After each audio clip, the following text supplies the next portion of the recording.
Well, welcome to the Weekly Economic Snapshot. I'm here with Margaret Dolan from the Pikes Peak Community Foundation, who's working on an initiative called Our Spacious Skies. Margaret, thanks so much for joining us. Thank you, Bill. I'm glad to be here. What is Our Spacious Skies? Yeah, so I'm really happy that you asked, and thank you for the opportunity to share what we're working on. So what we're really trying to do is a major research project so that we can understand directly from the residents of Teller and El Paso County what their highest priorities are. And we hope that this information will allow government, business, the nonprofit sector, and philanthropists to be able to be aligned around a shared understanding of what matters most to the residents as we encounter the growth that we know is coming. So who else is involved with this initiative? We have a steering committee of about 30 people, and it's being co-led by Joe Aldez, who you may know, Pastor Ben Anderson, Jan Martin, and former mayor of Colorado Springs, John Suthers. And we are also joined by a kitchen cabinet that's been around the effort since the very beginning, helping with planning, and that's me, Andy Gunning with the Pikes Peak Area Council of Government, Matt Carpenter with El Pomar Foundation, and Tim Seibert, who's with Norwood Development Group. All right, that's a great group of folks. What have you done so far? Yeah, so this is so much more extensive than even I imagined when we were planning all of this. So we're working with consultants, Heart and Mind Strategies. We're also partnered with two other communities that did a similar visioning effort, Envision Utah, which is a statewide effort, and Imagine Nashville, which is for the metropolitan Nashville area. And our consulting group started by interviewing about 14 community leaders that had been identified by the steering committee. And then after that, we ran about 3, I would call them tech-enabled focus groups. So that was about 70 people. We had 2 here in Colorado Springs and then 1 in Divide. And then our consultants took a group of 66 people through a week-long immersion experience. So every day they had to log on, engage with questions, then later in the day they could go back in and see people's answers. All of this is anonymous, by the way, but they could go back in and react, and then the consultants would look and see what sort of dialogue was developing during the day so that they could either dive deeper or change plans for the following day. And that was over 4 days, 4 business days out of a week. We used all of that information in order to build 2 things, a scientific survey and a community-based survey.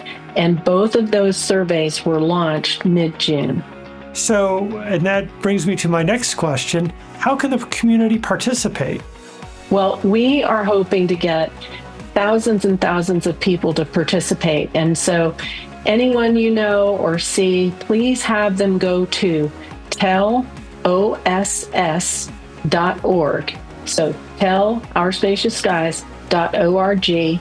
We have the survey available in English and Spanish, and we would love for thousands and thousands of people to take it. Please post it on your social media. However, your neighborhood groups, your faith community, businesses, we're hoping to get posters in windows and storefronts, and you might see little cards being passed around that we've passed out at various events where we've been able to show up. When are you hoping to have some results? That's a good question. So we want to keep the survey open long enough so that we can get those thousands and thousands of people to respond. So we expect to be able to share some results in the fall, probably. We're thinking maybe November. But we want people to go ahead and take the survey now so that we have as many people as possible concentrated into the same time period. We will initially share the results via probably PDFs and our website, but ultimately, this is intended to be a project that lives on forever. We will redo this research probably every 3 to 5 years. The eventual website, which will probably roll out the major website in the spring, will include information about what people have said are their priorities, what the state of the environment is with regard to those priorities, what organizations are working on those priorities, so that people can then make decisions about how they want to make an impact on those things that the residents have said they care about most. And by people, I mean individuals who may want to give money to community-based organizations doing work, by our government leaders that are trying to make policy decisions, by businesses that are making decisions about where to expand or not, and by the nonprofit community so that they can focus on the things that matter most. So this is really intended to help people focus their efforts. Is that kind of the main thing you're hoping will happen with the results? It is. Oftentimes we get focused on whatever issue we care about most, or the issue where we have expertise.